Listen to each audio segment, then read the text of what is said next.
because this is such a heavily traveled section of track, that there are also infrastructure issues, whether or not the track was well maintained, whether or not it was aging. Is this something else that investigators will look hard at? It requires a great deal of capital to maintain everything in good working order, and you better believe they will be looking at that. There has been some concern about these tracks needing a lot of repairs. We have to invest in our infrastructure to make sure that it's in good repair. And this also comes at a time that Amtrak itself has been pushing for hundreds of millions of dollars in federal money to upgrade the railway system. So I think that's going to be part of the debate, too, about what happened here and what can be done in the future to prevent another type of disaster. That was front and center in the debate yesterday. The smoke hadn't even cleared. You see some clips there from CBS, ABC, NBC. Right. But up on Capitol Hill, the debate was raging about more infrastructure, more money perhaps being thrown at Amtrak.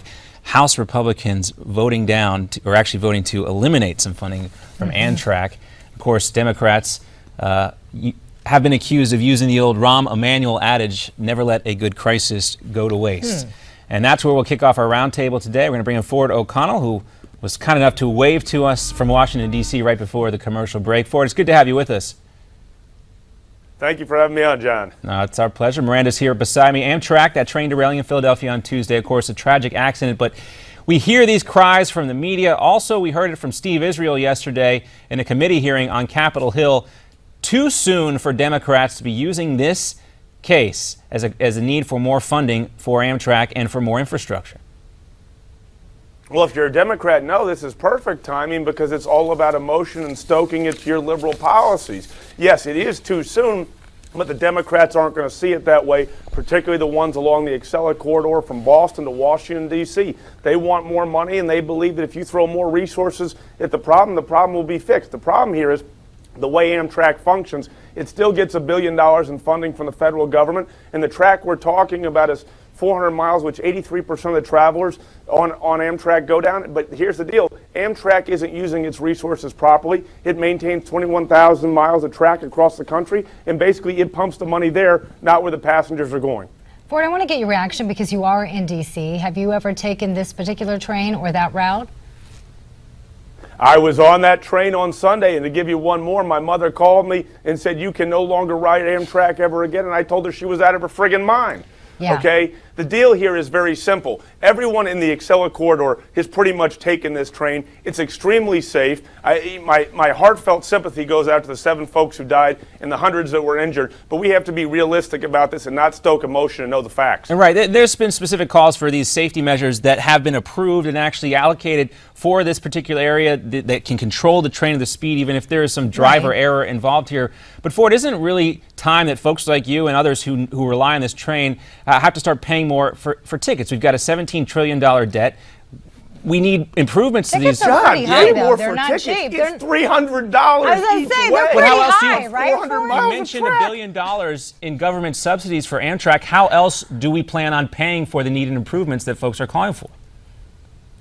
Well, that's a great question, but first I have to determine what caused it. Was it actually driver error, or was it the infrastructure? And if it was the infrastructure, is Amtrak actually using its resources properly? I'm going to tell you, $300, okay, just so you know, to go back and forth between Washington, D.C. and New York City. It is cheaper to fly on American Airlines first class, okay, to show you what a waste of resources Amtrak is. This should be changed over to a public-private partnership and not be a public entity because the federal government clearly can't manage it. Before we move along to the next topic, I have to ask you, because I have a friend of mine who works in D.C. and uses that train just like you do.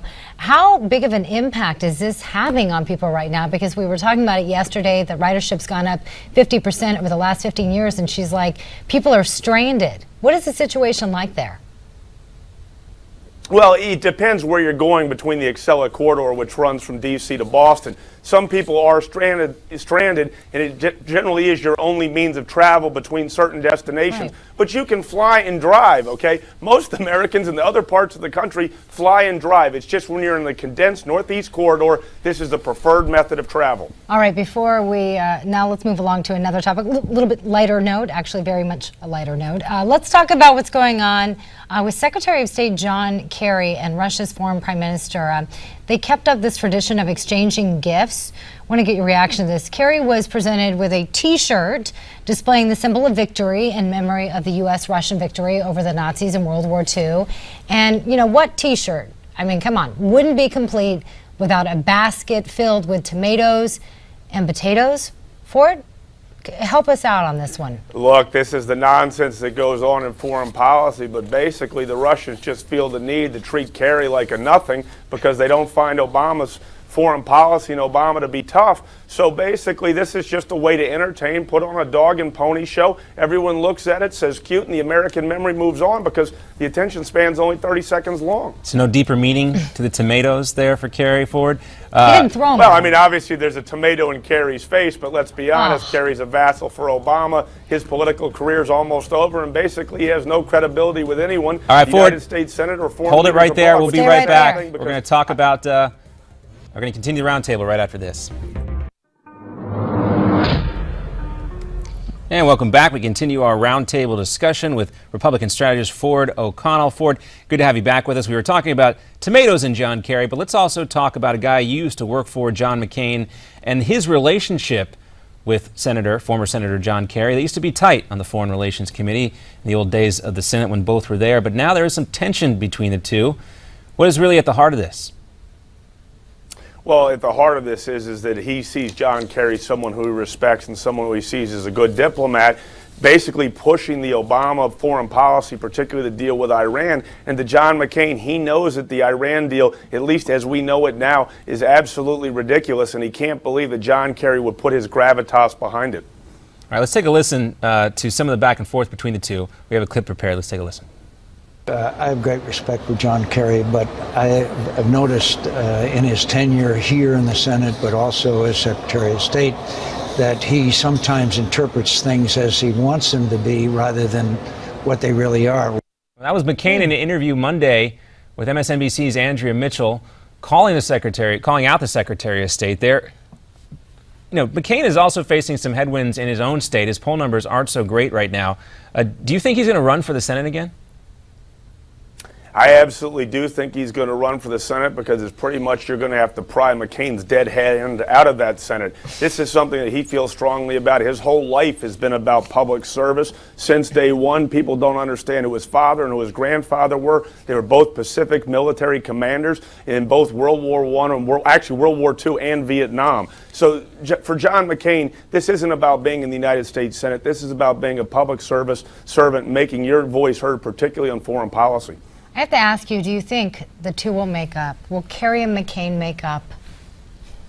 Well, I think they will make up. They're in this Obama, Washington, D.C., where no one likes each other, even within your same party. These two will make up because they're professionals. I think what's going on here, though, is John Kerry's at the end of the political road. And while he did garner a lot of respect along the way, he's really hanging his hat on this Iran deal as his signature policy. Most people don't understand in the modern era, John Kerry is considered by Foreign Policy magazine to be the worst Secretary of State.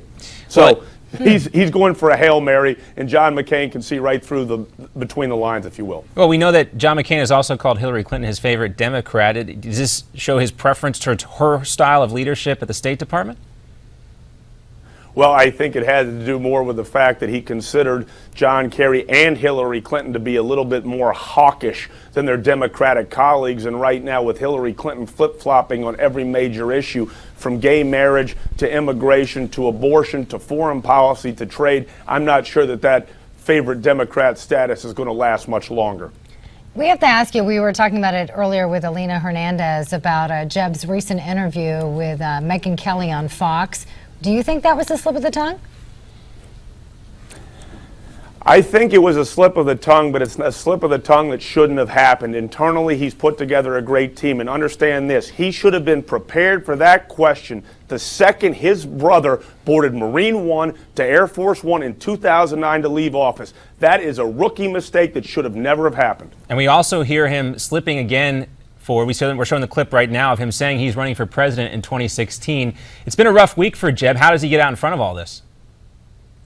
Well, the running for president in 2016, this whole new fakakta, when I can set up a political committee, this has happened to everyone, even Hillary Clinton. So the running for president in 2016 means absolutely nothing. I'd be much more concerned about the Iraq comment. You get 4 to 5 mulligans when you're a presidential candidate, and Jeb Bush just used up one of them. He has to be very, very careful, because what he thinks is going to help him win the nomination is no mistakes, his calm style of campaigning, and his record as Florida governor. It's a risky gamble, but it's one he thinks he can win. Now, do you think anything that has happened this week will precipitate his decision to make the announcement and make it official, or do you think he's going to stick to his strategy of riding this out as long as he can?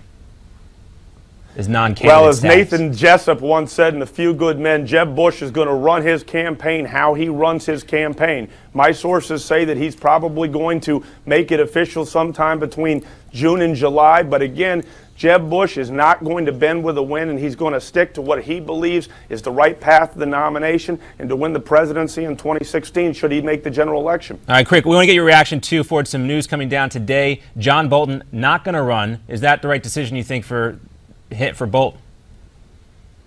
Well, given the fact that my name ID is better than the polls than his, yes, it's a great choice by John Bolton. But be fair to Ambassador Bolton, who I have great respect for, Ambassador Bolton's reason for running was as a protest because he didn't think that the Republican field was capable on foreign policy. And the way Marco Rubio, Lindsey Graham, and others have stepped up to the plate, he feels that the legacy of peace through strength and having good ideas on foreign policy will carry through no matter who wins the Republican nomination, so long as it's not Rand Paul. Well, his voice will be missed up there at the debates. And we'll see. But Ford, we got one more segment coming up with you. If you could stick around for us, we got a short commercial break. We're going to continue our conversation with Ford O'Connell. We get some big news. John Bolton, Yes. thought he was going to run, not going to run. Also here, Martin O'Malley going to make some sort of announcement on the 30th of May, and George That Pataki should coming be up with an announcement on the interesting. 28th of May. Both very interesting contenders, possible contenders, I should say. We're back with more right after this. And welcome back to Newsmax Now. We want to update you on that train derailment in Philadelphia. We received word from Reuters that there are reports that the 8th victim has been found.